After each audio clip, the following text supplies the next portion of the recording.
Hello friends, welcome back to our channel. അപ്പോൾ നമ്മളിന്ന് ഉണ്ടാക്കാൻ പോകുന്ന റോസ് വാട്ടറാണ്. നമ്മുടെ വീട്ടിലെ റോസാപ്പ് വെച്ചിട്ട് നമ്മൾ റോസ് വാട്ടർ ഉണ്ടാക്കിയെടുക്കാൻ പോകുകയാണ്. ആദ്യം തന്നെ ഒരു പാത്രം കഴുകി വൃത്തിയാക്കിയത് എടുത്തിട്ടുണ്ട്. എന്നിട്ട് അതിലേക്ക് നമ്മൾ കഴുകി വൃത്തിയാക്കി വെച്ചേക്കുന്ന റോസാപ്പൂവിൻ്റെ എതളുകളാണ് ഇട്ട് കൊടുക്കുന്നത് കേട്ടോ. ഇതിപ്പോൾ ഏകദേശം ഒരു റോസാപ്പൂവാണ് എടുത്തിട്ടുള്ളൂ, കാരണം ഇത് ഒരുപാട് ദിവസം ഇരിക്കുമ്പോഴത്തേക്കും കേടായി പോകും. അതുകൊണ്ട് ഞാൻ ഒരു റോസാപ്പിനുള്ളതാണ് ഉണ്ടാക്കുന്നുള്ളൂ.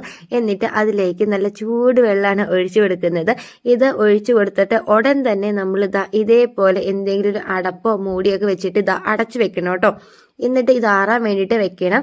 ഏകദേശം ഒരു 3 മണിക്കൂർ അല്ലെങ്കിൽ 4 മണിക്കൂറൊക്കെ ഇരിക്കുമ്പോഴത്തേക്കും നല്ല രീതിയിൽ ഇത് ആറിയിട്ട് ഈ ഇതളുകളുടെ ഒരു കളർ ഉണ്ടല്ലോ, അതൊക്കെ വെള്ളത്തിലേക്ക് ഇറങ്ങും. അപ്പോഴാണ് നമ്മൾ ഇത് അടപ്പ് പൊക്കി നോക്കാവുള്ളൂ.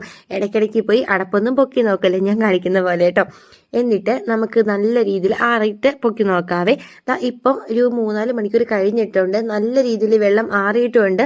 അപ്പോൾ ഞാൻ എന്ന് പോയി പൊക്കി നോക്കിയതാണ്. ആ ഇതളുകളുടെ കളറൊക്കെ ആ വെള്ളത്തിലേക്ക് ഇറങ്ങുന്നതേ ഉള്ളൂ കേട്ടോ. ഇത് നമ്മുടെ വീട്ടിലുള്ള നാടൻ റോസാപ്പൂ വെച്ചിട്ടാണ് ചെയ്യുന്നത്. പുറത്തുനിന്നുള്ള റോസാപ്പൂ ആണെങ്കിൽ നിങ്ങൾക്ക് അങ്ങനെയും ചെയ്യാം കേട്ടോ, ഒന്നും കുഴപ്പമില്ല. ഇതാകുമ്പോഴത്തേക്കും ഒരു മഞ്ഞ കളറൊക്കെ ആകത്തേ ഉള്ളൂ. 2-3 ദിവസം കഴിയുമ്പോഴത്തേക്ക് ഇതിൻ്റെ കളറൊക്കെ മാറി തുടങ്ങും കേട്ടോ. ആദ്യത്തെ ദിവസം ലൈറ്റ് പിങ്ക് ആയിരിക്കും, പിന്നെ അതിങ്ങനെ മാറി മാറി ഒരു മഞ്ഞ കളറിലേക്ക് എത്തും കേട്ടോ. ഇതൊരു 3 ദിവസം കഴിഞ്ഞിട്ടുള്ളതാണ്. ഞാൻ എതിരുകളൊക്കെ മാറ്റിയിട്ട് ഒരു കുപ്പിയിലേക്ക് ഒഴിച്ചു വെച്ചതാണ്. 3 ദിവസം കഴിയുമ്പോഴത്തേക്കും ഇതേപോലെ ഒരു മഞ്ഞ കളറിലേക്ക് ആകുകയാണ് ചെയ്യുന്നത് കേട്ടോ, കാരണം നമ്മുടെ നാടൻ റോസാപ്പൂ ആയതുകൊണ്ടാണ്. അപ്പോൾ ഇതാണ് നമ്മൾ വീട്ടിൽ ഉണ്ടാക്കിയെടുത്തിരിക്കുന്ന നമ്മുടെ സ്വന്തം റോസ് വാട്ടർ കേട്ടോ. അപ്പോൾ വളരെ എളുപ്പമല്ലേ, എല്ലാവരും ഒന്ന് ട്രൈ ചെയ്ത് നോക്കുക കേട്ടോ. ഇതൊക്കെ ഫ്രിഡ്ജ് വെച്ചിട്ടാണെങ്കിൽ നമുക്ക് ഒരാഴ്ചത്തേക്ക് യൂസ് ചെയ്യാം കേട്ടോ, ഒരു കുഴപ്പമില്ലാതെ. അപ്പോൾ അത്രയേ ഉള്ളൂ.